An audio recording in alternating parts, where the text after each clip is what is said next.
하나님 말씀 찾아보시겠습니다. 역대상 2장 55절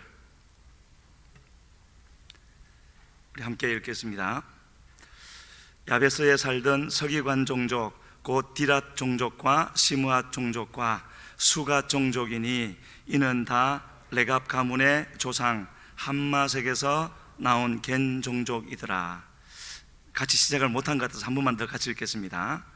야베스에 살던 서기관 종족 곧 디랏 종족과 시므앗 종족과 수갓 종족이니 이는 다 레갑 가문의 조상 함맛에게서 나온 겐 종족이더라.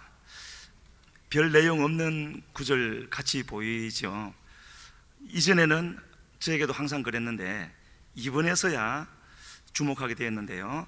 거기에 우리가 주목할 세 단어가 있다면 서기관 종족, 레갑 가문, 겐 종족, 이렇게 그게 오늘 나눌 말씀입니다.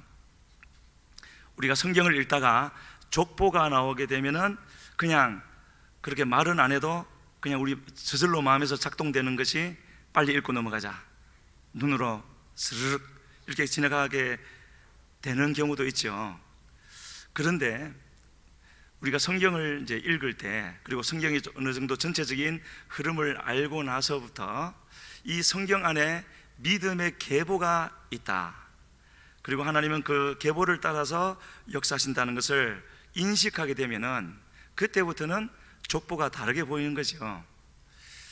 그래서 창세기에 나오는 여러 족보가 그러하고 마태복음 1장에 나오는 그 족보도 얼마나 많은 내용이 들어있습니까? 성경 전체가 들어있는 거죠.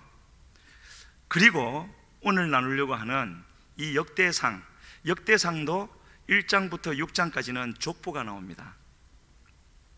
그런데 그 6장의 족보 안에는 다른 족보와는 다른 관점이 좀 달라졌습니다.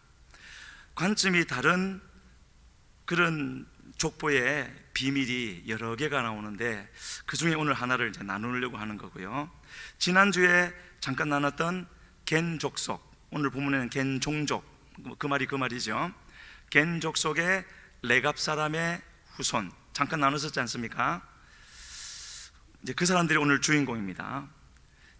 그래서 오늘 이야기는 출애굽하고 40년이 지나고 나서 가나안 땅에 들어갈 때부터 거기부터 시작을 삼아서 이 겐 종족들의 믿음의 여정을 나누려고 하는데요. 먼저 사사기 1장 16절 말씀 같이 한번 보겠습니다. 모세의 장인은 겐 사람이라 그의 자손이 유다 자손과 함께 종려나무 성읍에서 올라가서 아랏 남방의 유다 황무지에 이르러 그 백성 중에 거주하니라.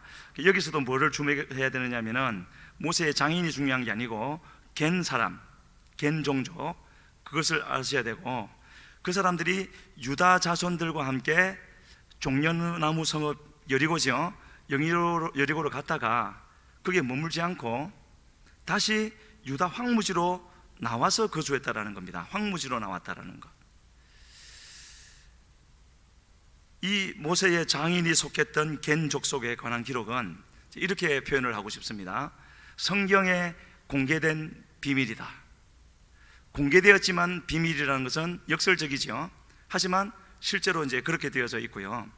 이 모세의 장인 이드로의 자손들은 말하자면 이방인이죠.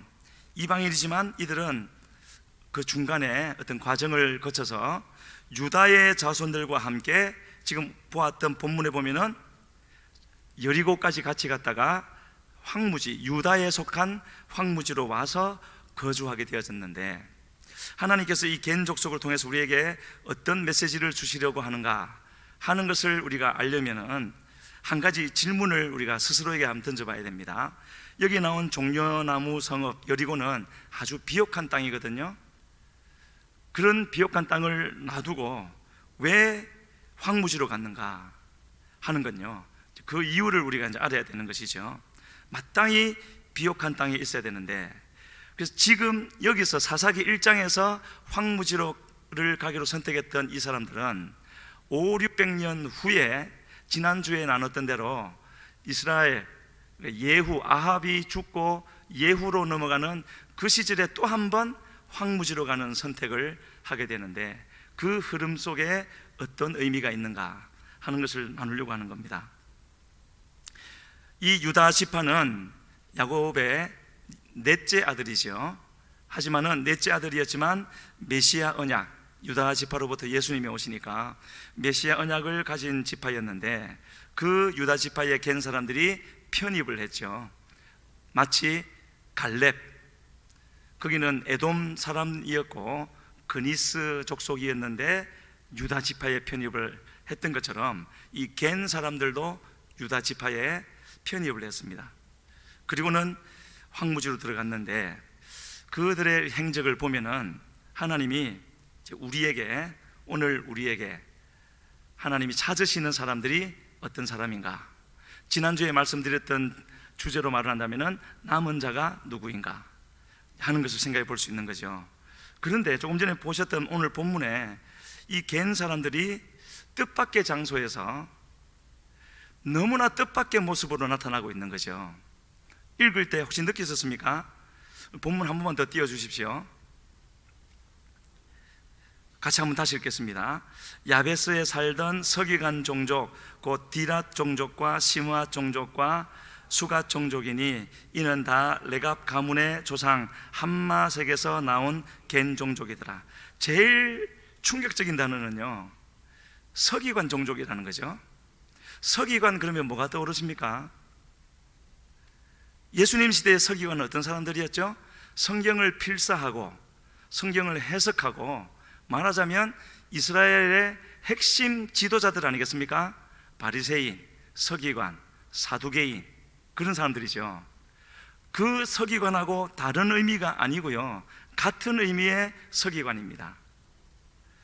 유다 지파 사람들이 그랬다면 그렇겠구나 하겠는데요, 어찌하여서 겐 종족, 레갑 사람들이 서기관 종족이 되어졌나, 정말 놀랍지 않습니까? 그래서 이 서기관이라는 단어가 히브리어로 소페르라는 단어인데요, 그 뜻이 뭐냐면은 토라와 학문을 가르치는 학자, 이런 뜻입니다. 토라는 모세 오경이죠. 모세 오경과 학문을 가르치는 학자가 소페르인데, 이 겐 사람들이 그런 종족이 되었다라는 겁니다. 그래서 앞으로 하나님을 이처럼 섬기기를 원하시는 분들은 오늘 말씀을 잘 한번 들어보시기를 바랍니다. 아시는 대로 이 역대기서는 바벨론의 포로로 끌려갔다가 돌아오고 나서 포로 생활 70년을 하면서 그들이 지금 돌아온 사람들은 뭔가를 깨닫고 신앙을 회복한 사람들이죠. 끌려갔지만 신앙을 회복하지 못한 사람들은 거기에 그대로 남았습니다. 그리고 이제 돌아온 사람들은 다시 회복한 사람들인데, 그래서 이 사람들은 거기에 이 이방 땅에 포로로 머물면서 참 많은 생각들이 있었지 않겠습니까?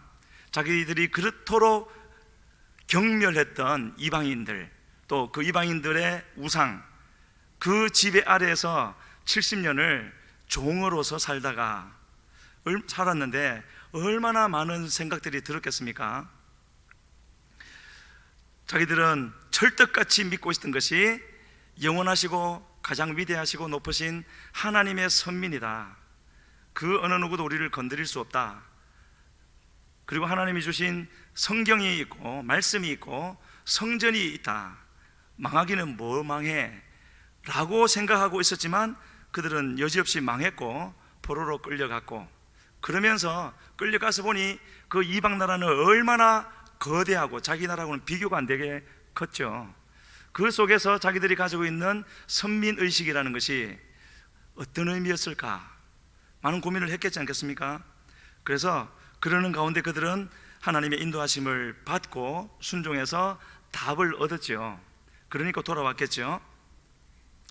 그래서 그들이 그동안에 깨달았던 그런 신앙의 또는 인생의 질문들, 새롭게 깨닫게 되어진 것, 그러한 것들을 바로 이 역대기서에 담아 놓은 것이고요. 그래서 똑같이 이스라엘의 역사를 써놓은 것 같지만 열왕기서와 역대기서는 많이 다른 겁니다. 관점이요. 그래서 그들이 알게 된 그런 몇 가지 신학적인 성찰, 깨달음을 담아 놓았는데, 그 중에 한 가지가 뭐냐 하면은 그 역대기서에 나오는 족보를 보면은요, 그 이전에 나오는 족보나 그런데 보면은 이 아브라함으로부터 시작되는 때가 많았죠. 아브라함으로부터 시작한다라는 말은 순수 히브리 혈통을 중시한다라는 것이죠. 그래서 이제 선민의식이 나왔던 것인데 이방인은 빼고, 하지만 이 역대기에서는 누구로부터 시작하느냐면은 아담, 셋, 에노스, 게난, 인류의 첫 사람부터 내려오는 것을 볼 수가 있습니다. 무엇이겠습니까? 하나님의 나라는, 하나님의 뜻은 아브라함을 시작으로 하는 자기 히브리 민족에만 있는 것이 아니구나. 이 땅에 사는 모든 사람들이 하나님의 사람들이고 다 구원받아야 되는 것이구나 하는 그런 새로운 눈이 열리게 된 것이죠. 그리고 하나님은 왜 이 사람들을 굳이 바벨론까지 끌고 가셔야 했나? 그 먼 길을요, 아브라함이 거기서 출발해서 왔지 않습니까? 바로 거기로 되돌려 보내신 겁니다. 성경에 나와 있지는 않지만 어쩌면 아브라함을 부르실 때 아브라함의 마음속에, 아브라함은 뭔가를 크게 깨달았으니까 그 먼 길을 떠나왔겠지 않겠습니까? 확신하는 뭔가가 있었겠죠. 그것을 다시 상기시켜 주기 위해서 그곳으로 다시 데려가는 것이 아니겠는가, 그렇게 생각을 하게 되고요. 그래서 그 포로 70년 동안 그 쓰라린 경험을 통해서 그들 속에 왜곡되어 자리 잡고 있던 선민의식을 깨트려버리고, 정체성을 버리라는 것이 아니라 하나님의 뜻에 대한 왜곡된 그것을 깨트려버리고 하나님의 뜻이 자기들을 통하여서 열방으로 향하고 있다는 것을 비로소 깨달아 알고 바뀌어진 생각을 가지고 돌아오게 되어진 것이죠. 그래서 회복의 역사가 그들을 통해서 이루어져 가는 겁니다. 그래서 저 자신에게 또 우리 성도님들에게도 한번 던지는 권유의 말씀은, 내가 너무 힘들다고 생각되고 내 주변의 모든 사람들이 나를 괴롭힌다고 생각될 때 우리는 다시 한번 생각을 바꿔볼 필요가 있는 거죠. 내가 하나님 뜻을 모르는 것은 아닌가? 내가 하나님 뜻에서 어긋나 있기 때문에 하나님이 그 어긋나 있는 나를 깨트리는 것은 아닌가? 아닐 수도 있겠지만 그럴 수도 있겠죠. 항상 우리는 이것을 되새겨 볼 필요가 있고요, 그게 훨씬 더 안전한 길이라 생각합니다. 그래서 바벨론에 있을 때에 하나님은 에스겔을 통해서 또 다니엘을 통해서 이스라엘 사람들만 아니라 온 세계를 향하여서 많은 말씀들을 하셨지 않습니까? 축복의 말씀도 하시고 징계의 말씀도 하시고, 특히 다니엘을 통해서는 마지막 때에 있을 예수 그리스도의 때까지 이르는 그런 말씀을 하신 것을 보면서 그들의 시야가 열렸을 것이고요, 참으로 귀한 공부를 큰 값을 치르고 했다고 할 수가 있겠죠. 그래서 그들은 돌아와서 깊이 회개했을 것이고요, 그러면서 뭐를 하나 결심하고 행하였느냐 하면은 바로 하나님의 말씀을 공부하고 하나님의 뜻을 다시 확인하고 그 뜻에 따라 살자, 그런 결정들을 했고요. 그래서 저도 이 부분을 오늘 묵상하면서 바로 지금 우리에게 필요한 것이 이것이겠구나. 우리가 여러 가지 일을 할 수 있겠지만은요, 하나님은 항상 우리에게 말씀하시고 우리를 향하여 뜻을 두시는 하나님이 아니겠습니까?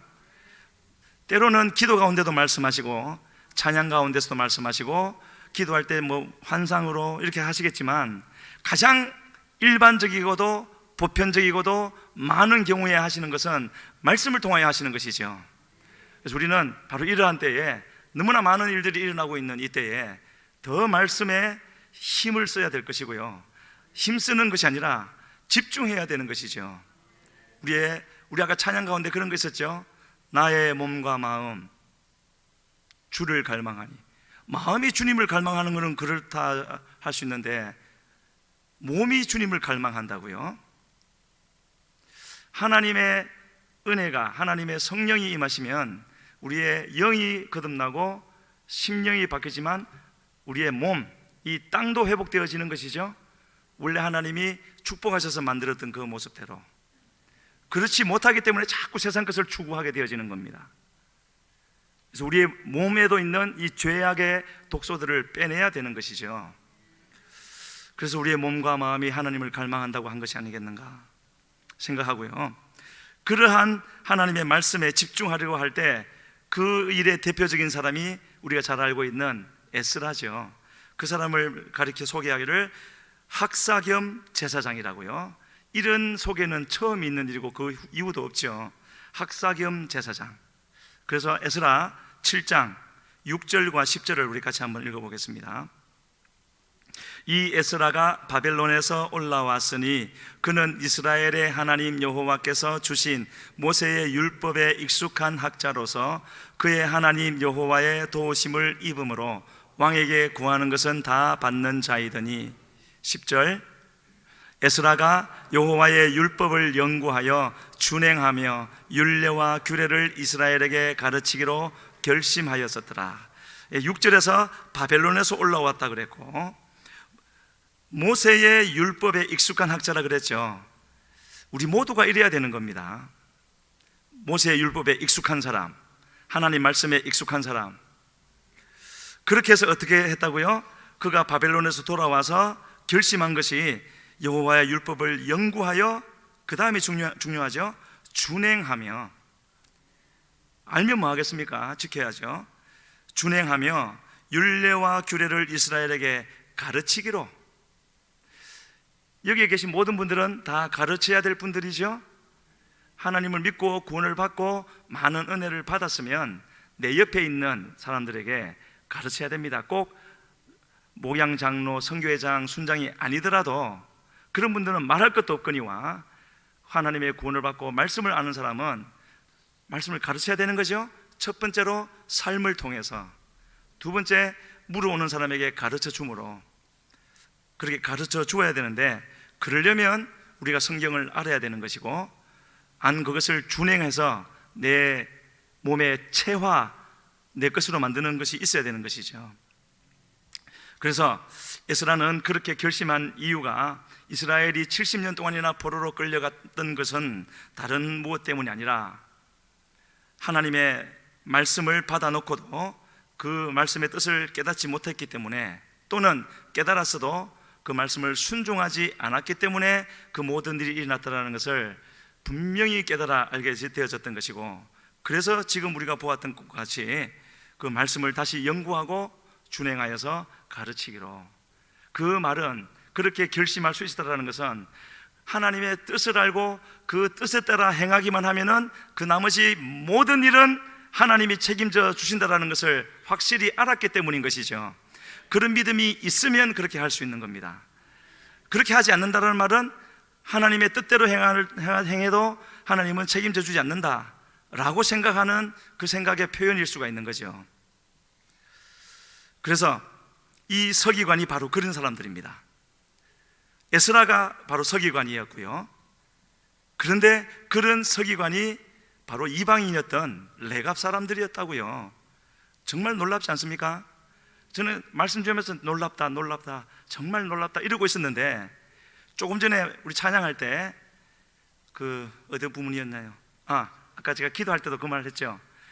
우리에게 축복하신 하나님 사랑, 낮은 자를 높여주시고 아름다운 하나님 나라 우리에게 허락하셨다고요. 아름다운 하나님의 나라를 허락하셨다면 그걸 받은 우리에게는 어떻게 나타나겠습니까? 뭔가 나타나겠죠. 어떤 사람은 다윗과 같은 모습으로, 어떤 사람은 또 이런저런 모습으로, 그리고 이 레갑 사람들은 서기관이 되어졌다는 거죠.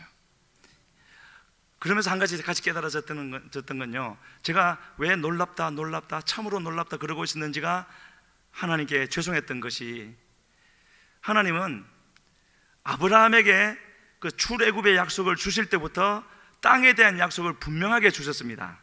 그 범위가 애굽 땅에서부터 큰 강 유브라데까지 굉장히 넓은 지역입니다. 그런데 이 약속이 이스라엘 역사 가운데 이루어진 적이 딱 한 번밖에 없습니다. 솔로몬 때요. 역대하 9장에 가면 나올 겁니다. 그 장면이요. 그렇군가. 하나님은 이 레갑 종족에게 주시려는 그런 은혜, 지금 제가 거듭 놀랐구나라고 하는 그 은혜를 당연히 주신 것이고, 누구든지 그것을 받아서 이렇게 다 누리며 살기를 원하셨는데 실제로 받아 누리는 사람이 없었던 거죠. 그러나 받아 누린 이 사람들을 볼 때 놀라운 것이구나 라고 하는 이 반응이 사실은 잘못됐다라는 것을 아까 준비 찬양하면서 깨닫게 되어졌습니다. 그래서 이런 것을 또 깨닫게 해주셨기 때문에 하나님은 그런 것을 누리게 해주시려는 그런 뜻인 줄로 알고, 저도 그렇게 할 것이고요, 우리 성도님들도 지금 있는 자리에 그것이 나를 향한 하나님의 뜻의 전부라고 하지 마시고, 하나님은 놀라울 정도로 다른 사람들이 봤을 때 아니 저 사람이 이렇게 되었다고, 레갑 자손이 서기관 종족이 되었다고 라고 하는 그런 은혜를 다 받아 누려야 될 줄로 믿습니다.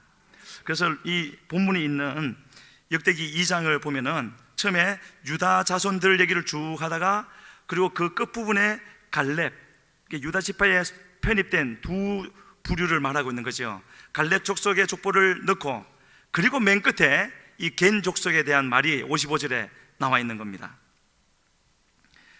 그리고 역대기 4장에 가면은요, 또 유다 자손들 얘기를 하다가, 우리가 야베스의 기도하는 책을 아시죠? 그 유명한, 성경에는 단 2절밖에 없지만 책이 한 권 나왔지 않습니까? 그 야베스가 4장에 나오는데, 여기도 유다 지파 얘기를 쭉 하다가 끝에 이 야베스 얘기를 슬쩍 집어넣어 놨죠. 그런데 그 앞뒤로 나오는 사람들은 아버지가 누구고 어머니가 누구고 계보를 자세히 말했는데, 이렇게 중요한 야베스에 대해서는요, 아버지가 누군지 어머니가 누군지 이름도 없는데 그냥 어머니에게 존귀한 자, 이 정도만 나오고 그 앞뒤 이야기가 없는 겁니다. 그래서 흐름과는 맞지 않게 그런 것을 볼 때 이 야베스 또한 이방인이 아닐까, 추측입니다만은 그렇게 생각해 볼 수가 있고, 그래서 오늘은 이제 야베스라는 지역과 겐 사람들에 대해서 말씀을 드리는 건데, 이 야베스라는 지역이 이스라엘과 아주 특별한 관계를 맺는 장면이 나옵니다. 사무엘상 11장에 그게 있는데요, 우리 지도를 먼저 한번 보고 말씀을 드리겠습니다. 저기 보면은 요단강이 저 위에서 흘러내려오고 바로 그 중간쯤에 야베스가 있죠. 그리고 그 밑에 암몬이 있지 않습니까? 암몬이 야베스를 쳐들어갑니다. 그랬더니 야베스가 처음에는 암몬 족속이 자기들보다 훨씬 세니까 언약을 맺자, 이 말은 우리가 섬길 테니까 좀 잘 봐주십시오. 그런데 암몬은 뭐라 그러냐면은 내가 너희들 오른 눈을 다 빼야 언약을 맺을 것이다 하면서, 그렇게 해서 내가 이스라엘을 모욕할 것이다, 그렇게 말을 합니다. 그게 사무엘상 11장에 나오는 내용인데요, 왜 저 야베스는 물론 갓 지파가 점령한 곳이긴 하지만 이스라엘 역사 가운데 이방인과 방불하게 그렇게 취급되어지는 그런 곳이거든요. 그런데 암몬은 그들의 눈을 다 뽑아버려야 한다고 했고, 그 소식을 야베스가 이스라엘 사람들에게 전했을 때 그 말을 들었던 이스라엘 백성들이 다 통곡하며 울었다고요. 굉장한 관계가 있는 거죠. 그리고 사울도 왕으로 기름 부음 받았지만 아직 왕이 되지는 못한 사울이 이 말을 들었을 때 성령이 강하게 임하면서 속에서 분노가 일어나게 되어졌고, 그리고 사람들에게 다 나오라 했을 때 사람들이요, 수십만 명이 하나같이 다 나왔다고요. 온 이스라엘이 단번에 하나가 되어지는, 그러니까 저 야베스는 굉장히 중요한 곳이라는 것을 알 수가 있는 거죠, 이스라엘에게 있어서. 그래서 이 이스라엘을 하나로 만드는 이런 장면이 있다는 것을 우리가 마음속에 일단은 두고, 그렇다면 그 야베스라는 곳에 살았던, 다시 이제 겐 종족으로 우리가 초점을 맞추어서, 우리 지난 시간에 제가 잠깐 말씀드렸지 않습니까? 예후라는 사람이 하나님의 기름 부으심을 받고 왕이 되어져서 아합에게 속한 사람들을 다 진멸할 때 거기에 적극 동력했던 사람이 레갑 자손 여호나답이라는 사람이었죠. 바로 지금 그 사람 같은 사람들입니다. 그래서 그 사람들의 후손에 대해서 그때로부터 또 한 300년 지난 후에 예레미야 때에 하나님이 이렇게 말씀하시는 장면이 나옵니다. 예레미야 35장 1절과 2절입니다. 우리 같이 읽겠습니다. 유다의 요시야 왕의 아들 여호야김 때에 여호와께로부터 말씀이 예레미야에게 임하여 이르시되 너는 레갑 사람들의 집에 가서 그들에게 말하고 그들을 여호와의 집 한 방으로 데려다가 포도주를 마시게 하라 하시니라. 여호야김 때라고 그랬습니다. 여호야김 때는 이제 이스라엘이 망해가는 때였고 바벨론으로 1차 포로 끌려가는 그때였죠. 최악의 시절이었습니다. 이러한 일을 지켜보는 예레미야로서는 뼈마디가 녹아내리는 그런 외침을 하고 있었던 때였고요. 그런데 바로 그와 같은 때에 갑자기 하나님이 예레미야에게 명령하시기를 레갑 사람들을 성전의 한 방으로 데려다가 포도주를 마시게 하라. 정말 앞뒤가 맞지 않는 그야말로 뜬금없는 명령을 하나님이 하셨는데 예루살렘은 지금 초토화돼 가고 있는데 이 무슨 말씀인가? 하지만 예레미야는 예레미야였기 때문에 그 말씀에서 순종을 했고요.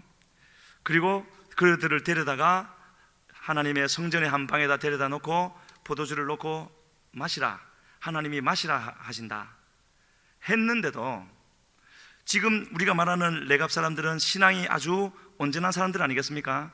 그리고 그들 앞에서 말하는 사람은 하나님이 세운 선지자고 또 하나님의 말씀이라면서 전하고 있는데 우리는 포도주를 마시지 않겠노라 하고 단칼에 거부를 합니다. 단호히 거부를 해버리죠. 왜 그러느냐 물었을 때 그들이 말한 이유는 우리 선조 여호나답입니다. 요나답이 영원히 포도주를 마시지 말라고 명령했기 때문이다. 이런 말을 합니다. 이상하지 않습니까? 과연 그것이 어떻게 주어진 명령이길래 자기들의 선조, 조상이 하는 말을 어제 그제 한 말도 아니고 300여 년 전에 했던 말을 지금까지도 지키고 있는가? 사실 요나답이 그들에게 했던 명령은 포도주를 마시지 말라가 아니라 그 정도가 아니라 집도 짓지 말고 씨도 뿌리지 말고 포도원도 소유하지 말고 광야에 텐트를 치고 거기서 살으라고 했던 겁니다. 요나답은 왜 또 그런 명령을 했을까요? 그리고 그 요나답이 그런 명령을 했다는 것보다 더 놀라운 것이 지금 우리가 나누고 있는 대로 그 명령을 듣고 300년을 하루같이 그렇게 살아오고 있었다라는 거죠. 그 후손들이요. 그랬을 때 하나님이 예레미야에게 바로 그 장면에서 하나님이 예레미야에게 한탄하듯 이 말씀을 하십니다. 예레미야 35장 14절 말씀 같이 읽겠습니다. 레갑의 아들 요나답이 그의 자손에게 포도주를 마시지 말라 한 그 명령은 실행대로다. 그들은 그 선조의 명령을 순종하여 오늘까지 마시지 아니하거늘 내가 너희에게 말하고 끊임없이 말하여도 너희는 내게 순종하지 아니하도다. 말씀을 좀 띄어놔 주시고요. 그 셋째 줄에 그 명령은 실행되도다. 뭐가 느껴지십니까? 하나님이 요나답을 부러워하시는 것 같아요. 부러워하시면서 진노하시는 것 같죠? 이스라엘을 향해서요. 뭐라 그러십니까? 그들은 그 선조의 명령을 순종하여 오늘까지 마시지 아니하거늘. 그 다음 부분이 진노하시는 부분이죠. 내가 너희, 여기 너희는 선민 아니겠습니까? 누구보다도 큰 은혜를 받았던 너희인데 내가 너희에게 말하고 끊임없이 말하여도 사무엘 선지자가 뭐라 그랬습니까? 왕을 구할 때 너를 버린 것이 아니라 나를 버린 것인데 출애굽할 때부터 지금까지 무려 400여 년 동안 항상 그들의 행사가 그러하였다. 그러니까 그들 말대로 왕을 세워주라. 그렇게 하나님이 말씀하시죠. 그 하나님이 지금 저렇게 말씀하시는 겁니다. 내가 너희에게 말하고 끊임없이 말하여도 너희는 내게 순종하지 아니하도다. 그래서 제가 아까 이제 중간 처음 시작할 때 말씀을 드렸던 것이 우리 자신을 되돌아보자는 거죠. 나는 너무나 내 중심으로 나만 옳고 다른 사람 다 틀리고 그런 사고방식으로 살지는 않았는가. 왜냐하면 저렇게 말씀하시는 하나님이 계시기 때문이에요. 저렇게 말씀하시는 하나님은 지금 통탄하시는 거죠. 그래서 이사야 선지자를 통해서 하나님은 그 마음을 표현하신 적이 있습니다. 입술로는 나를 경외하지만 그 마음은 내게서 멀다고요. 그리고 예수님도 그 이사야의 말을 여러 번 인용하셨죠. 계속되어져 온, 그래서 하나님은 지금도 다른 사람을 찾으시는 것이 아니라 외모로 뛰어나고 뭘 잘하고 하는 사람들을 찾으시는 것이 아니라 그런 사람들은 하나님이 또 그에 맞게 쓰시기는 하지만 그것 때문에 택하시는 것은 아니지 않겠습니까? 그러나 하나님은 항상 찾으시는 사람이 있는데 지금 레갑 후손들처럼 하나님이 내게 주어진 말씀을 지켜 행하는 건요, 변하지 아니하고 세워주신 그 자리에서 지켜 행하는 것, 그 사람들을 지금 저렇게 귀하게 보고 계시지 않습니까? 누가 저 레갑 사람들을 알아줬겠습니까? 아무도 있는 줄도 몰랐겠죠. 황무지 광야에 가서 살았으니까요. 하나님은 아셨던 겁니다. 그러면서 이 레갑 자손들에게 하나님이 정말로 귀한, 이스라엘 사람들이 듣기에는 충격적인, 어떻게 저럴 수가 있어 하나님이 하는 약속을 주시는 겁니다. 예레미야 35장 18절 19절 같이 읽겠습니다. 예레미야가 레갑 사람의 가문에게 이르되 만군의 여호와 이스라엘의 하나님께서 이와 같이 말씀하시기를 너희가 너희 선조 요나답의 명령을 순종하여 그의 모든 규율을 지키며 그가 너희에게 명령한 것을 행하였도다. 그러므로 만군의 여호와 이스라엘의 하나님께서 이와 같이 말씀하시니라 레갑의 아들 요나답에게서 내 앞에 설 사람이 영원히 끊어지지 아니하니라. 저 말을 우리가 들어야 되지 않겠습니까? 레갑의 아들 요나답에게서 내 앞에 설 사람이 영원히 끊어지지 아니할 것이라고요. 저게 요나답에게만 주시는 은혜이겠습니까? 모두에게 주실 은혜인 거죠. 주님을 믿고 따르기만 하면, 주시는 말씀을 지켜 행하기만 하면 그냥 따라가다 보면 주님이 저렇게 만들어 주신다라는 거죠. 그런데 아무도 그것을 취하지 않고 요나답만 취하고 있는 겁니다. 이방인. 내 앞에 설 사람이라는 것은요, 제사장을 말하는 겁니다. 제사장이 뭐죠? 제사를 집례하는 사람이 제사장, 물론 그 기능을 하지만 제사장의 원래 의미는 목입니다. 머리와 몸을 이어주는 목, 이쪽 절벽과 이쪽 절벽을 이어주는 다리, 이렇게 이어주는 역할을 하는 것이 제사장이거든요. 하나님과 사람들을 이어주는, 어떻게 이어줄까요? 가서 하나님이 계신 것을 가르치고 알려주어서 하나님께로 이끄는 것이죠. 그 역할을 하는 것이 제사장인데 아무도 그 역할을 하고 있지 않으니까 하나님은 이 레갑 사람 겐 족속을 그렇게 세워주실 것이라고요. 그러면서 마음에 부러운 것은 이렇게 하나님이 말씀하신 이전에도 그들에게 주어진 은혜가 많았겠지만 이후로 그들에게 주어질 은혜와 성령의 역사는 얼마나 더 많았을까. 그래야 그들이 하나님 앞에 서지 않겠습니까? 그들의 노력으로 섰겠습니까? 지난 300년 그들의 노력으로 섰겠습니까? 말씀을 지키려고 결단하니까 은혜를 주셔서 그렇게 되어진 것이죠. 앞으로는 더 그렇지 않겠습니까? 그래서 이것이 바로 오늘 우리를 통하여서 이루실 하나님의 나라에 대한 그림을 보여주시는 것이죠. 이렇게 이 땅에 하나님의 나라를 이루어져 가야 할 것이라고요. 그렇다면 우리가 지금 마땅히 해야 될 것 무엇이겠습니까? 말씀으로 돌아가는 것이죠. 뭐 한마디로 어떻게 말씀을 드릴 수 있는 것은 아니지만 말씀으로 돌아가는 겁니다. 제가 오늘 낮에 우리 청년들하고 말씀 나누면서 그랬습니다. 아무리 무슨 일이 일어나고 어떤 일을 당해도 결국은 하나님하고 나밖에 없는 거다. 나 외에 모든 사람은 다 엑스트라다. 하나님이 감독이고 무대 위에 배우는 나밖에 없다. 그러니까 엑스트라 때문에 시험 들지 말라고요. 모든 문제를 하나님 앞에 들고 나와야 되지 않겠냐고 이야기를 했었습니다. 청년들만 그래야 되겠습니까? 우리 모두가 다 마찬가지인 거죠. 그게 바로 말씀으로 돌아가는 것 아니겠습니까? 그런 역할을 하나님께서 이제 맡기시겠다고 했고, 하나님의 생명을 살려내는 일, 그 일을 주님이 맡겨주시겠다고 했는데 그들의 삶은 정말 복됐을 것이고요, 늘 마음속에 기쁨이 넘쳤겠죠. 새로운 영혼들이 그들을 통해서 계속 하나님께로 나왔겠지 않겠습니까? 하나님 앞에 서 있는데 아무 일 없었겠습니까? 그런 일을 할 때 얼마나 우리의 마음이 기뻤습니까? 그런 일이 있을 때. 지금도 그런 분들이 있을 거고요. 그런데 자, 이제 마지막 부분으로 이제 들어가서요, 2번 황무지로 들어간 일이 있었다 그랬죠.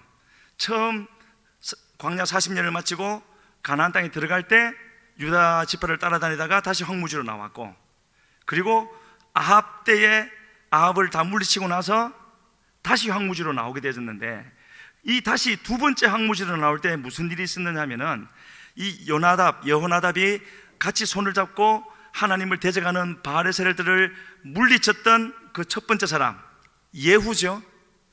이 예후가 처음에는, 예후가 처음 만났을 때 뭐라 그랬습니까? 내 마음이 너를 향하여 진실한 것처럼 너 마음도 나에 대하여 진실하냐? 진실합니다. 손을 잡자, 병거에 올리고 가서 다 물리친 것 아니겠습니까?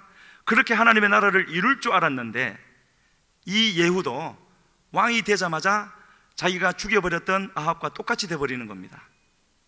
그렇게 나와 있죠. 하나님은 그 아합 집안을 멸절시키는 그 충성에 대해서 축복하시되 왕이 4대, 4대 나올 것이고 그거로 끝날 것이라고요. 영원히 갈 수도 있었겠지만 변했기 때문에요. 그리고는 이 레갑 족속이 여호나답과 그 사람들이 성경에서 사라져 버립니다. 흔적도 없이요. 그래서 우리가 유추할 수밖에 없는 거죠. 그때 사라진 이 사람들이 광야로 간 것이고요, 그리고 이 요나답은 죽으면서 유언같이, 이건 이제 확실히 알 수 있는 부분이죠. 뭐라고 했다고요? 황무지로 가서 포도주를 마시지 말고, 집도 짓지 말고, 씨도 뿌리지 말고, 포도원도 소유하지 말라. 왜 그렇게 했습니까? 무소유의 원칙을 말하는 겁니까? 저 이스라엘 사람들처럼 살지 말라는 거죠. 예후처럼 살지 말라는 거죠. 끝까지 신앙을 지켜나가야 된다, 그 말을 했다라는 것 우리가 알 수 있는데, 지금 여호나답이 자기 후손들에게 유언으로 남긴 그 말은요, 나시린들이 지키는 그 내용입니다. 하나님께서 지극히 거룩하게 구별했던 성경에 있는 나시린들, 삼손, 사무엘, 세례 요한, 이런 사람들 아닙니까? 그 사람들에게 명령하신 내용들을 이 여호나답, 겐 족속, 이방인이 그렇게 누가 시켜서가 아니라 그렇게 한다라는 것이죠. 어떻게 해서 그럴 수가 있었을까? 어떻게 해서요? 어떻게 그런 정말로 깊이 있는 자리까지 갈 수가 있었을까 하는 것이 너무나 궁금한 것이고요. 이제 바꾸어 생각하면은, 하나님은 하나님의 택하신 모든 사람을 향하여서 그렇게 살기를 원하신다라는 것 알 수 있지 않습니까? 그 사람들은 믿고 따랐기 때문에 그렇게 인도하셨는데, 사실은 모두가 그 길로 가야 되는데 간 사람이 적었을 뿐인 것입니다. 지금 오늘 우리에게도 똑같은 하나님이 그렇게 똑같이 인도하신다는 것을 알 수가 있는데요. 그래서 하나님이 그런 하나님이시라는 것, 이스라엘을 향해서도 그런 하나님이라는 것을 분명히 보여주시는 곳이 예레미야서에 또 나옵니다. 예레미야, 그거는 같이 읽진 않고요, 이제 말씀만 드리겠습니다. 예레미야 초반기에 하나님이 말씀하시기를, 이스라엘 사람들을 하나님이 그 광야 40년을 지나는 동안에 어떻게 얘기했냐면은, 민수기에서 보면은 늘 반역하는 사람들로, 책망받을 사람들로만 비춰지고 있지만, 예레미야에서는 하나님이 뭐라 그러시냐면요, 그들이 하나님의 첫 열매였고요, 그리고 사랑스러운 신부였다고요, 그렇게 표현을 하고 있습니다. 그렇게 여기시는 이유에 대해서는 뭐라고 말씀하시느냐면은, 씨 뿌리지 못하는 그 광야에서 나를 따랐음이니라. 다른 거 말하지 않습니다. 그 광야로 데려가신 분이 하나님이 아니겠습니까? 그리고 하나님이 인도하셨는데 어떻게 해요? 구름 기둥으로, 불 기둥으로 그것이 일었으면은 다 장막을 뜯고 일어나고, 가다가 내리면은 치고, 그것은 40년 동안 했던 거죠. 그것 하나 보고 하나님은 뭐라 그러신다고요? 첫 열매, 사랑스러운 신부였다고요. 그렇게 말을 한다고 하고 있습니다. 광야에서 나를 따랐다고요. 이 한 가지를 꼭 말씀드리고 싶은데, 이 광야라는 말은요, 히브리어로 이런 말은 기억하시면 좋을 것 같습니다. 미드바르인데, 그 미드바르에서 나온 것이 다바르, 하나님의 말씀입니다. 그러면 미드바르라는 말은요, 하나님의 말씀을 들어야 살 수 있는 곳. 그런데 그것을 우리는 광야라고 표현을 하는 것이고요, 그 광야에서 하나님의 인도하심을 따라갔던 이스라엘을 하나님은 예레미야서 2장에서 그렇게 기뻐하셨다고요. 그 비밀을 레갑 사람들은 알았던 것 같습니다. 하나님의 말씀을 받기 위해서, 받은 말씀을 지키기 위해서 선택한 곳이 바로 광야였다라는 거죠. 우리에게는 어디가 광야이겠습니까? 신도시는 광야가 아니니까 저 아직 개발 안 된 어디로 가야 되겠습니까? 그게 아니죠. 광야는, 황무지는 하나님의 말씀을 받을 수 있는 곳이 광야인 것이고요, 그 말씀을 지켜 행하는 곳이 광야인 것이죠. 지금 이 자리가 광야가 일 수도 있고 아닐 수도 있는 것입니다. 그것이 우리에게 달려있는 것이죠. 하나님은 이처럼 구원하신 후에 광야로 데리고 가셔서 우리를 주님의 사람으로 만드시고, 마침내 준비가 되어지면 가나안으로 데려가시는 것 아니겠습니까? 그것이 오늘 우리의 삶인 것이지요. 하나님은 그렇게 하시면서 결코 사람을 외모로 보지 않으신다 그러셨죠. 그 말은 신약 때 예수님이 하신 말씀이 아닙니다. 신명기서에서부터 그 말씀을 하셨습니다. 신명기 10장 17절에 나와 있는데요, 준비가 됐습니까? 같이 읽겠습니다. 너희의 하나님 여호와는 신 가운데 신이시며 주 가운데 주시요 크고 능하시며 두려우신 하나님이라 이시라. 사람을 외모로 보지 아니하시며 뇌물을 받지 아니하시며. 사람을 외모로 보지 않으신다 하지 않습니까? 얼마나 감사한 말씀입니까? 저 말을 바꾸면 무슨 말씀이 되겠습니까? 믿음만 있으면 된다는 거 아니겠습니까?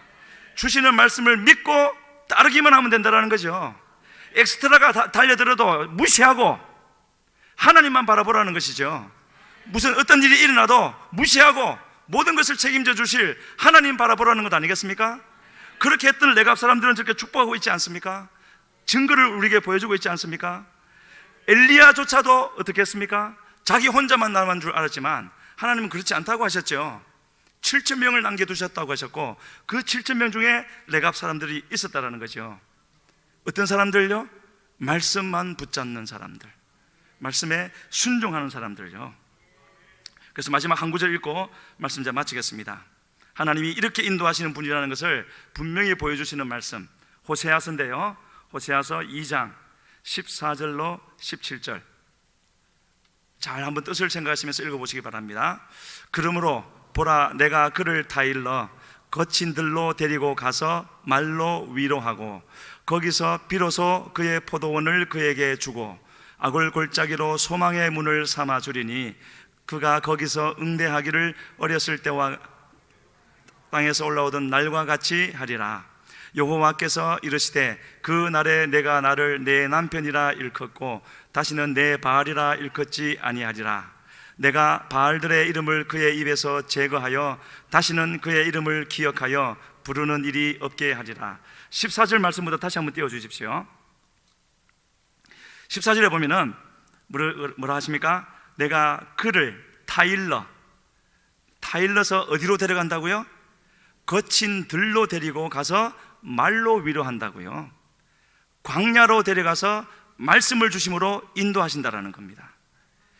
그리고 그것으로 끝입니까? 15절, 거기서 말씀으로 위로한 거기서 비로소 그의 포도원을 주고, 말씀을 받아들이면 저는 회복의 역사가 있다는 거죠. 포도원을 주고 악을 골짜기가 소망의 문이 되어지고요. 그리고 거기서 이스라엘 사람들은 어떻게 된다고요? 어렸을 때와 애굽 땅에서 올라오던 날과 같이 할 것이라고요. 처음 신앙을 회복한다라는 것이죠. 그리고 16절요, 그것으로 끝나는 것이 아니라 하나님은 계속 한 지점을 향하여 인도해 가십니다. 네가, 이스라엘이, 그날에 이스라엘이 나를 내 남편이라고 부를 것이다. 지금까지는 뭐라고 부르고 있었다고요? 내 바알이라고 부르고 있었는데 이제 하나님을 남편이라고 자기를 신부로 여기게 될 것이라고요. 그리고 17절요, 내가 바알들의 이름을 그의 입에서 제거하여, 하나님은 우리의 입에서 하나님 아닌 다른 어떤 것도 우리가 의지하고 찾으면 제거하신다라는 겁니다. 제거하여 다시는 그의 이름을 기억하여 부르는 일이 없게 하리라. 하나님은 이처럼 전적으로 하나님만 향하기를 원하시는 거고, 전적으로 하나님만을 의지하기를 원하시는 하나님이죠. 그렇게 하면 다 책임지신다라는 겁니다. 그걸 우리가 못 믿는 거죠. 그래서 자꾸 다른 것을 찾고 의지하고, 사람 때문에 못해 먹겠어요. 하나님, 사람 때문에. 그걸 하나님 기뻐하시겠습니까? 하나님은 우리를 항상 어디로 인도하신다고요? 미드바르, 말씀을 듣고 순종해야 살 수 있는 광야로 우리를 인도하신다고 하시는데, 누가 그 인도하심을 받아서 광야로 갈 것이고, 광야에 가는데 하나님이 코 껴서 억지로 데려가십니까? 스스로 가야 되는 것이죠. 코 껴서 가면 거기서 말씀을 순종하는 삶을 살겠습니까? 절대 그렇지 않죠. 원망하고 불평하고 그러다가 끝나버리겠죠. 레갑 사람들은 누가 시켜서가 아니라 하나님의 뜻을 언젠가는 하나님의 인도하신 가운데 발견했을 것이고, 그것이 가장 복된 삶이라는 것을 알았을 것이고 확신했을 것이고, 그래서 뜻을 정하여서 그렇게 살되 한 번, 두 번, 1년, 2년, 10년, 20년이 아니라 300년을 살아오는 그것을 하나님은 다 지켜보셨고 그런 복을 주셨다라고 성경을 말하고 있습니다. 참으로 그런 축복을 받고 싶습니다. 하나님은 하나님 앞에서 설자가 영원히 끊어지지 않게 하실 거라는 그 축복의 말씀, 우리 모두가 다 받아야 되지 않겠습니까? 우리 해운대 순복음교회가 그런 교회가 되어야 되지 않겠습니까? 그러려면은 지금부터, 지금까지도 그렇게 살아오신 분들도 있겠지만 우리 모두가 지금부터 다시 한번 마음을 주님께로 향하고, 우리를 넘어뜨리려고 오는 사단의 그런 계획들, 거기에 마음 빼앗기지 말고 주님께만 집중해야 되는 것이죠.